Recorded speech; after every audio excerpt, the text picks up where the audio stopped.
What is the 1% rule? Man, the 1% rule is one of my favorite rules because basically what it says is that if you can meet the 1% rule on a rental property, right, then that property should cash flow.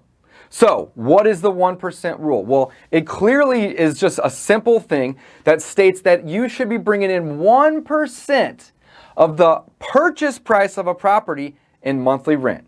So a $100,000 property, the purchase price, all in, right? You should be collecting $1,000 a month in rent. That's the 1% rule. And if you can meet the 1% rule, then you should be cash flowing.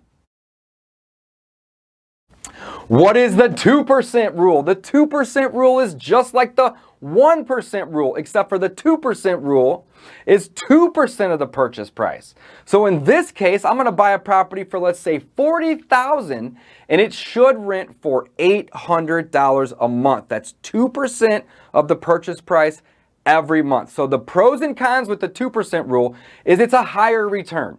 You are going to break even on your property quicker. You're going to have a higher cash flow. The problem with the 2% properties is they're often in a part of town that's not the best part of town, right? So you're going to have shorter leases and higher turnover costs. With risk comes reward. So sometimes the 2% rule works out really, really great. Other times the cost to fix those properties up and turn them over is more money. So it's up to you to determine what part of areas of town you want to invest in. If 1% areas are better than the 2%, that's up to you. The 50% rule basically states that 50% of the income on a rental property is going to be paid out in expenses. Now, this 50% rule excludes your debt service or the mortgage payment on the property. So let's assume that we buy a property cash and we buy it for $100,000 and it brings in $1,000 a month. We have no debt on this property.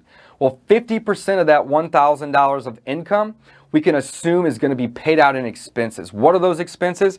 Well, taxes, insurance, maintenance, vacancy, CapEx, and management and or legal fees. These are all of the costs to operate this rental property. If you have debt service, that may take up the other half, it may not. But the 50% rule just clearly states that 50% of all of the income on a rental property is typically going to go to the cost to own and operate that property.